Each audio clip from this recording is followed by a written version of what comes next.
हम international departures के ऊपर खड़े हैं, पर इंफॉर्मेशन नहीं है कि हम क्या चीज़ अपने साथ लेके जा सकते हैं और क्या नहीं। तो यहाँ पे जब वो खड़े होंगे तो लामोहल्ला उनकी नज़र स्क्रीन पे पड़ेगी। अगर किसी के पास कोई इस तरह का मटेरियल है जो अदरवाइज डिटेक्टेबल नहीं है तो वो इन डिटेक्टर्स के थ्रू डिटेक्ट हो जाएगा। ये स्क्रीन हमने यहाँ अंदर एंट्री के बिल्कुल फ्रंट के ऊपर भी ऐड की है। अराउंड 5000 पैसेंजर्स आते हैं जिनको हम क्लियर करते हैं और पैसेंजर उनको फैसिलिटेट करते हैं। एक अडल्ट या एक लेस देन 18 का ट्रैवलर जो है वो अपने पास कितनी कितनी अमाउंट की करेंसी लेके जा सकता है। जिसका कोई सस्पेक्टेड इमेज आ जाता है स्कैनर में, तो हम उन पैसेंजर्स को यहाँ पे लेकर आते हैं और उनके सामान को उसकी मौजूदगी में, पैसेंजर की मौजूदगी में ही खोल देते हैं और सामान की एग्जामिनेशन करते हैं। कोई बंदा स्मगलिंग करने की कोशिश करता है, ख़ासकर जो हमारे इलेक्ट्रॉनिक सामान है, मोबाइल फ़ोन्स हो गए या मेडिसिन हो गए जो रिस्ट्रिक्टेड मेडिसिन होती है, तो जब वो इस तरह कमर्शियल क्वांटिटी में लाने की कोशिश करते हैं तो फिर हम यहाँ पे रोकते हैं और उनके खिलाफ कानूनी कार्रवाई भी हम करते हैं।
जब हम हमारा सामान आता है यहाँ पर तो उस पर मैम बताएंगे आपको कि किन किन जगहों से आता है और पाकिस्तान के अंदर से और बाकी दुनिया के दीगर ममालिक से आता है सामान, तो वो कहाँ कहाँ पर ले जाया जाता है। मैम ये बताइएगा लोगों को। जी, इस वक्त हम अपनी कार्गो साइड के ऊपर खड़े हुए हैं और अगर थोड़ा सा आप इसको ज़रा कैमरा घुमा के दिखाएंगे अपने व्यूअर्स को तो आपको नज़र आएगा कि ये हमारा डोमेस्टिक कार्गो और इंटरनेशनल कार्गो के लिए शेड्स हैं। और शेड्स के नाम भी अगर आप थोड़ा सा जूम इन करेंगे तो यू कैन सी के PIA है, जेरीज टनाटा है, रॉयल है और शाहीन शेड है। तो हमारा डोमेस्टिक कार्गो और इंटरनेशनल कार्गो जो है वो यहाँ से इंपोर्ट का भी इधर ही आता है और एक्सपोर्ट का भी इधर ही आता है और फिर फर्दर हर शेड के अंदर उनकी प्रोसेसिंग है और अकॉर्डिंगली वो प्रोसेस होके यहाँ से इंपोर्ट की गुड्स डिक्लेरेशन फाइल होती है, वो क्लियर होता है, एक्सपोर्ट की GD फाइल होती है। मैम अंसर ने आपको बता दिया क्या होता है यहाँ पर और किस तरह से सब चीज़ें आती हैं। अब फर्दर जो डिटेल हैं वो DC कस्टम्स मैम साइमा आपको बताएंगी कि किस तरह से सब चीज़ें ऑपरेट होती हैं। मैम ये बताइएगा ज़रा देखने वालों को कि किस तरह से सब कुछ ऑपरेट होता है।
बेसिकली ये हमारे डोमेस्टिक कार्गो है। ये हमारे पास इनके ये 4 शेड्स हैं, इंपोर्ट के हैं, आगे एक्सपोर्ट के हैं। और नॉर्मली जो क्लियरेंस प्रोसीजर जैसे कस्टम का है कि इसमें GD फाइलिंग है, देन इसके बाद इसकी कस्टम के अपने प्रोसीजर्स होते हैं, वो प्रोसेस कंप्लीट होता है, देन इसके बाद ये गेट आउट होते हैं। हमारे पास इंपोर्ट में आप जैसे यहाँ देख सकते हैं, ये हमारा इंपोर्ट का ये जेरीज़ का शेड है। सबसे ज़्यादा जो इंपोर्ट की क्लियरेंस सिस्टम हो रही है वो जेरीज़ में है, कंसाइनमेंट्स की। और इसके बाद आगे ये आप देख सकते हैं जेरीज़ का एक्सपोर्ट का हमारे पास शेड आ रहा है। और जो एक्सपोर्ट में आप आगे देख सकते हैं कि जो रॉयल है, रॉयल शेड में सबसे ज़्यादा एक्सपोर्ट की क्लियरेंसेस जो हैं उसमें मैं इसमें थोड़ा सा आपको फर्दर एक्सप्लेन कर देती हूँ कि जी ये जो आपको शेड्स नज़र आ रहे हैं ये बेसिकली एयरलाइंस के ग्राउंड हैंडलर्स हैं। जिस एयरलाइन का जो सामान आता है, आप थोड़ा सा व्यू इधर ले आएँ तो आपको ये बेहतर जो है वो थोड़ा समझ में आएगा कि डिफरेंट एयरलाइंस जो है वो अपना कार्गो डिफरेंट ग्राउंड हैंडलर्स के थ्रू ऑपरेट करते हैं। इसमें अब आपको जहाँ ये शेड नज़र आ रहा है कि जेरीज़ के अंदर इंपोर्ट ऑपरेशंस भी है और एक्सपोर्ट ऑपरेशंस भी है। तो जेरीज़ के साथ जो भी एयरलाइंस लिंक्ड हैं जो अपना कार्गो इस ग्राउंड हैंडलर के थ्रू ट्रीट करवाना चाहते हैं, उनका इंपोर्ट कार्गो भी यहाँ आएगा और एक्सपोर्ट कार्गो भी यहाँ होगा। और यहाँ पर प्रेजेंस होती है ग्राउंड हैंडलिंग के स्टाफ की, हमारे कस्टम के स्टाफ की, ANF की प्रेजेंस है एक्सपोर्ट कंसाइनमेंट्स के ऊपर, और जिसकी जो ड्यूटीज़ हैं एज़ पर लॉ अकॉर्डिंगली वो कंसाइनमेंट्स एग्जामिन होती हैं और एग्जामिन होने के बाद उनकी डॉक्यूमेंटेशन का चेक कंप्लीट किया जाता है और फर्दर प्रोसेसिंग में उनको डाला जाता है। तो आपको इंपोर्ट के इन सारे शेड्स के अंदर दो सेक्शंस नजर आएंगे, जो कि एक इंपोर्ट साइड का सेक्शन होगा और एक एक्सपोर्ट का होगा। तो आप हम आगे चलते जाते हैं ताकि आपको बाकी शेड्स का भी थोड़ा अंदाजा हो। थोड़ा आगे आए तो आपको इस तरफ अगर आप जूम करें तो आपको ये नज़र आ रहा है कि हमारा मेंजीज रैस यानी रॉयल का जो शेड है, आमतौर पे लोग इसको रॉयल के नाम से जानते हैं। इसमें 3 मुख्तलिफ सेक्शंस बने हुए हैं, जिसमें एक ICG है, इमीडिएट क्लियरेंस ग्रुप है, उसके बाद इंपोर्ट है और एक्सपोर्ट है। तो मैडम साइमा थोड़ा सा पब्लिक के नॉलेज के लिए बताएंगी कि ICG के अंदर हम किन चीज़ों को हैंडल करते हैं।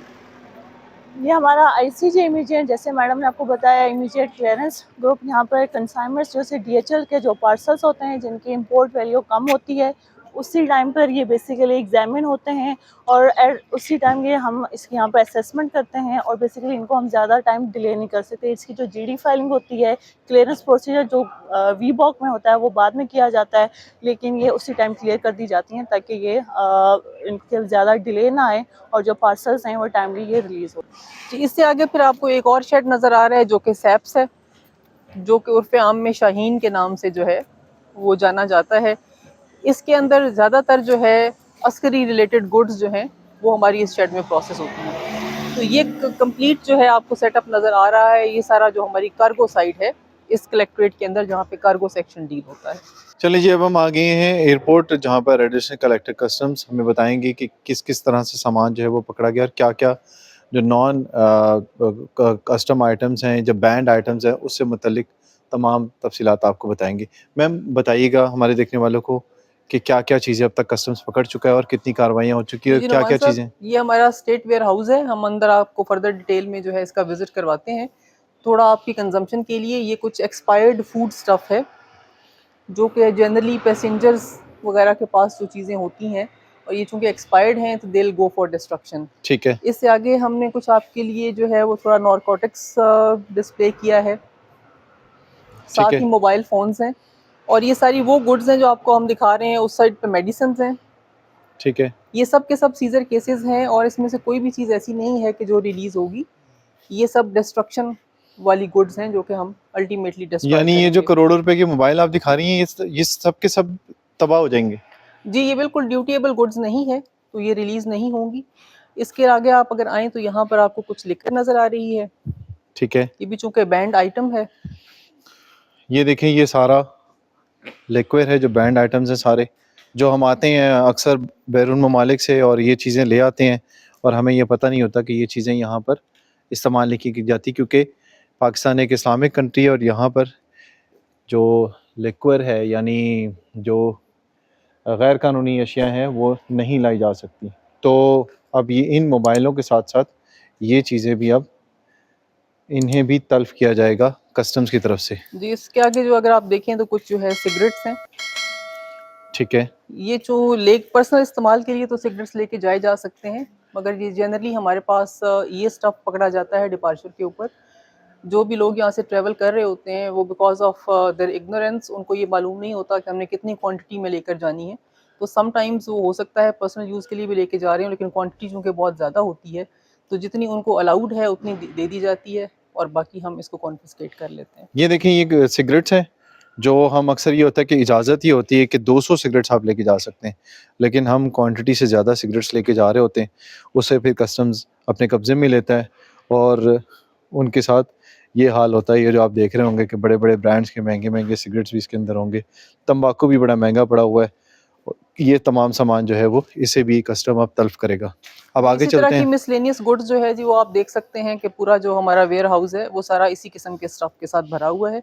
और इसमें डिफरेंट नेचर के डिफरेंट किस्म के आइटम्स जो है वो यहाँ पर मौजूद हैं। ठीक है, ये देखिए जी, इसमें डिफरेंट चीज़ें हैं जिसमें मेडिसिन भी होंगी, तंबाकू भी होगा, ये बैग्स पड़े हुए हैं, ये बैंड आइटम्स हैं, और इसके अलावा ये तमाम चीज़ें हैं जिनको कस्टम्स की तरफ से जो है वो बैन किया गया है और लोग यहाँ लेके आते हैं। ये वो क्वांटिटी है जो इस वक्त बंद है, और रिकॉर्डिंग के लिए जो है वो कुछ सामान ओपन रखा गया था।